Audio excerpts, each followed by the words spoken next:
નમસ્કાર મિત્રો, ખાસ કરીને આજના વિડીયોમાં આપણે વાત કરવાની છે ખેડૂત આંદોલનને લઈને, કેમ કે ખેડૂત આંદોલનના આપણે 2 પગથિયા ચડ્યા, હજુ આપણે અનેક પગથિયાઓ ચડવાના બાકી છે। ત્યારે હું આપને જણાવી દઉં કે જે આપણે આંદોલનની શરૂઆત થઈ છે, જે આપણું એકદમ બિન રાજકીય આંદોલન છે, જેની અંદર કિસાન સહકાર સમિતિ નામની જે આપણે સંસ્થા બનાવીને એના બેનર નીચે અત્યારે આપણે બધા આંદોલન કરી રહ્યા છીએ, જેની અંદર આપણી 3 મુખ્ય માગણી છે। એક માગણી એ છે કે જે આપણે 2 હેક્ટરની મર્યાદાની અંદર 3 લાખ રૂપિયા સુધીનું જે પાક ધિરાણ લીધેલું હોય એ દરેક ખેડૂતનું પાક ધિરાણ છે 3 લાખ રૂપિયા સુધીનું સરકાર તરફથી માફ કરવામાં આવે।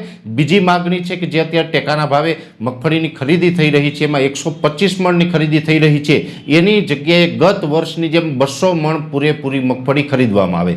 ત્રીજી માગણી છે કે વર્ષ 2019નો પાક વીમો છે જે મંજૂર થયેલો છે એ તાત્કાલિક ધોરણે દરેક ખેડૂતના ખાતામાં જમા કરવામાં આવે। આ 3 માગણીને લઈને આપણે જે બિન રાજકીય આંદોલન ચલાવી રહ્યા છીએ, જેની અંદર આપણે પ્રથમ પગથિયું ચડ્યા હતા જૂનાગઢની અંદર 10 નવેમ્બર 2025ના રોજ આપણે કલેક્ટરશ્રીને એનું અલ્ટિમેટમ આપ્યું હતું, અને એ અલ્ટિમેટમ પછી પણ જો આપણે કોઈ સરકાર તરફથી રિસ્પોન્સ ન મળ્યો એટલે આપણે 9 ડિસેમ્બરની જાહેરાત કરી હતી કે 9 ડિસેમ્બરે બધા ગાંધીનગરમાં ગાંધી ચિંધ્યા માર્ગે આંદોલન કરીશું। એ વચ્ચે આપણે એક પડાવ એ પણ આવ્યો કે કૃષિ મંત્રી કાર્યાલયમાંથી આપણે આમંત્રિત કરવામાં આવ્યા। કૃષિ મંત્રી રૂબરૂ આપણી વાત સાંભળવાની તૈયારી બતાવી, જે સંદર્ભે બધાએ સર્વાનુમતે એવું નક્કી કર્યું કે ચલો કૃષિ મંત્રી આપણી વાત સાંભળવા તૈયાર છે તો આપણે ગાંધીનગર જઈને કૃષિ મંત્રી સાથે બેઠક કરશું। એટલે આપણે ગઈકાલે કૃષિ મંત્રી સાથે બેઠક પણ કરી, ત્યાં આપણે જે આપણી 3 માગણી છે એ તો લેખિતમાં રજૂઆત કરી, એની સાથોસાથ આપણે અન્ય પણ જે ખેડૂતને પડતી અગવડતા છે એ પણ મૌખિક ત્યાં વાત કરવામાં આવી હતી। જે 3 માગણી છે, આમ તો આપણે ગઈકાલે જે લેટર પેડ ઉપર જે આપણે લખીને આપ્યું છે એ કિસાન સહકાર સમિતિના આ જ લેટર પેડ ઉપર લખીને આપ્યું છે, અને આમાં 3 માગણી છે એનો આપણે સમાવેશ કરેલો હતો। એટલે આપણે કૃષિ મંત્રીશ્રીને ગઈકાલે 3 ડિસેમ્બર 2025ના રોજ આ લેટર પેડ ઉપર આપણે લેખિતમાં આપણી જે 3 માગણી છે એ રજૂ કરી છે। જોકે આપણે 3 માગણી રજૂ કરી એટલે આપણે બીજું પગથિયું ચડ્યા। પ્રથમ પગથિયું છે એ જૂનાગઢ કલેક્ટર કચેરી ખાતે આપણે અલ્ટિમેટમ આપીને ચડ્યા હતા।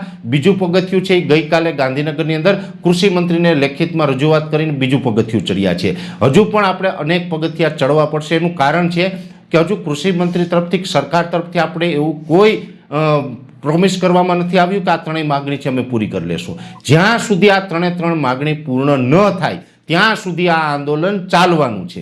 હવે એની અંદર જણાવી દો, કદાચ એવું બને કે વચ્ચે 1 માગણી પૂરી થાય કે 2 માગણી પૂરી થાય, માની લઈએ કે 3માંથી 2 માગણી પૂરી થશે તો એ 2 માગણી પૂર્ણ થયા પછી જે 1 માગણી બાકી રહી હશે એના ઉપર પણ આંદોલન ચાલુ રહેવાનું છે। એટલે કે 3 માગણી પૂરેપૂરી જ્યાં સુધી ન સંતોષાય ત્યાં સુધી આ આંદોલન છે ચાલુ રહેવાનું છે। અને હવે આગળ ઉપર હવે આપણે શું કરવાનું છે એના માટે પરમ દિવસે એટલે કે તારીખ 6 ડિસેમ્બર 2025 અને શનિવારના રોજ ફરીથી કિસાન સહકાર સમિતિના કન્વીનરોની એક મિટિંગ રાખેલી છે।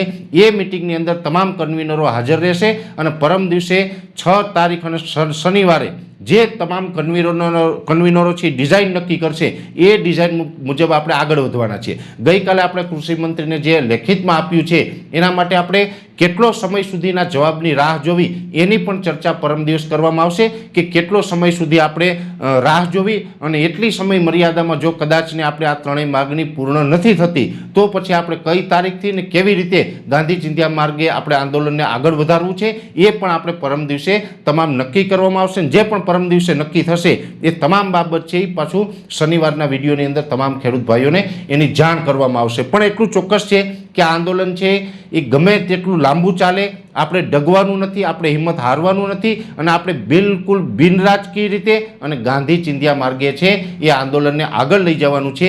જેટલું પણ આપણે આ આંદોલનને આગળ લઈ જઈશું, જેટલું પણ આપણે મજબૂતાઈથી લડીશું એટલું આપણે આની અંદર સફળતા મળી શકે છે। અને આપણી જે 3 માગણી છે એ 3 માગણી છે એ વ્યાજબી છે। ખાસ આ 3 માગણી પૂર્ણ થાય એની ખાસ જરૂર છે। એટલે આપણે 3 માગણી પૂર્ણ ન થાય ત્યાં સુધી આપણે આંદોલનની અંદર લડતા રહેશું। હજુ આપણે 2 પગથિયા ચડ્યા છે, ગમે એટલા પગથિયા ચડવા પડે આપણે થાકવાના નથી, હારવાના નથી, અને એક પછી એક પગથિયા ચડતા રહેશું અને ખેડૂતોને ન્યાય મળે એ દિશાની અંદર કામ કરતા રહેશું। વિશેષ માહિતી છે નેક્સ્ટ વિડીયોમાં આપવામાં આવશે। અત્યારે આ વિડીયોની અંદર એટલું જ। દરેક મિત્રોને વિનંતી રહેશે કે વિડીયોને લાઈક આપીને દરેક ગ્રુપમાં શેર કરી દેવો। જો તમે અમને યુટ્યુબ ઉપર જોઈ રહ્યા હોય તો ચેનલને સબસ્ક્રાઈબ કરજો, અને ફેસબુક ઉપર જોઈ રહ્યા હોય તો પેજને ફોલો કરજો। નમસ્કાર।